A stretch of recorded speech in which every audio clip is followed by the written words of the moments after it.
Have you ever paid attention to how you tie your shoes? I mean, when you put your shoes on, or your sneakers, or your boots, with shoelaces. Have you ever paid attention how you tie your boots? In the military and in the Air Force, there's actually a code, a detailed list of ways exactly how you need to tie up your boots. Interestingly, in the Shulchan Aruch, in the Code of Jewish Law, there's also an exact way in which a person ties their shoes.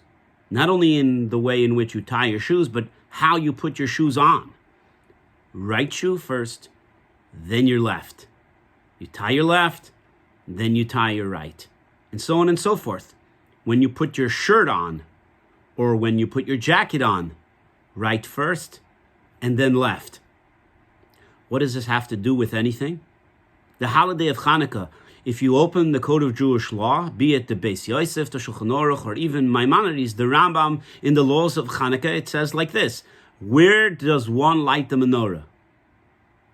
By the window, everyone would say, or by the door. And if you light it by the door, where by the doorway? On the left side. What's on the right side? The mezuzah. Mezuzah on the right side, the menorah on the left. If there's no mezuzah, then the menorah goes to the right. So what you have is a doorway that's surrounded with mitzvahs. The menorah on the left, the mezuzah on the right. What is it about right and left in Judaism?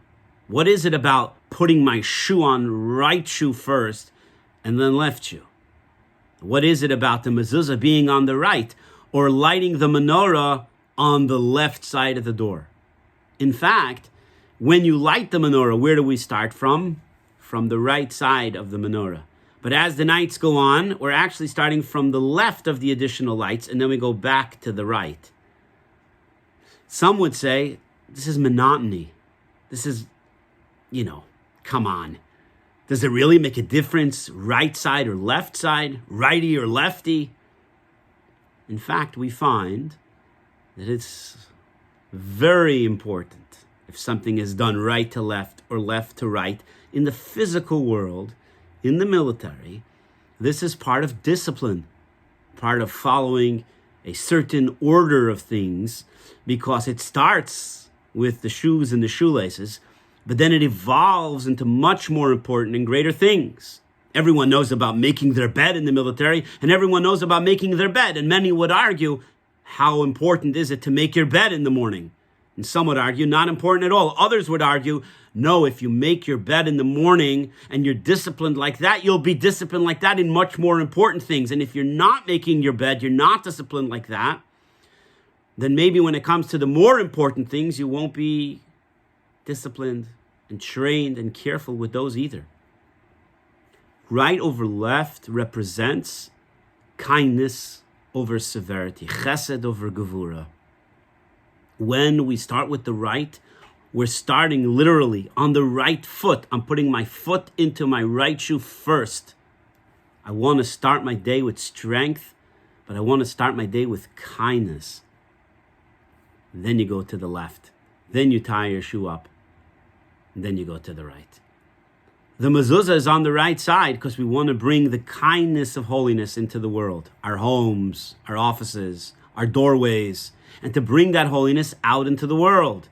Similarly with the menorah, we want to uplift the left side of the world, bring holiness into the world.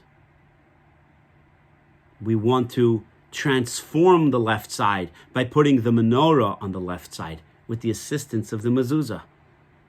So the way I tie my shoe, the way I put my shoe on, the way I put the mezuzah on the doorway, and the way I put the menorah across on the mezuzah, the way I start lighting the menorah on the first night, and the way I light the menorah each additional night is important.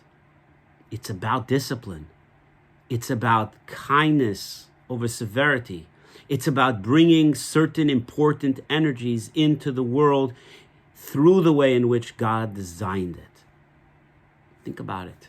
Absorb this idea. Reflect upon it. details are important. The way the Torah teaches us to do certain things is important. Sometimes we're privileged to know how and why exactly it's important. And sometimes we need to dig a lot deeper to find that lesson, that profound idea, the underlying value to why the Torah tells us this. In the interim, bring light into the world. Bring holiness into the world. Bring discipline into the world to be the best person that you and I can be. Till the coming of Mashiach speedily in our time. Amen.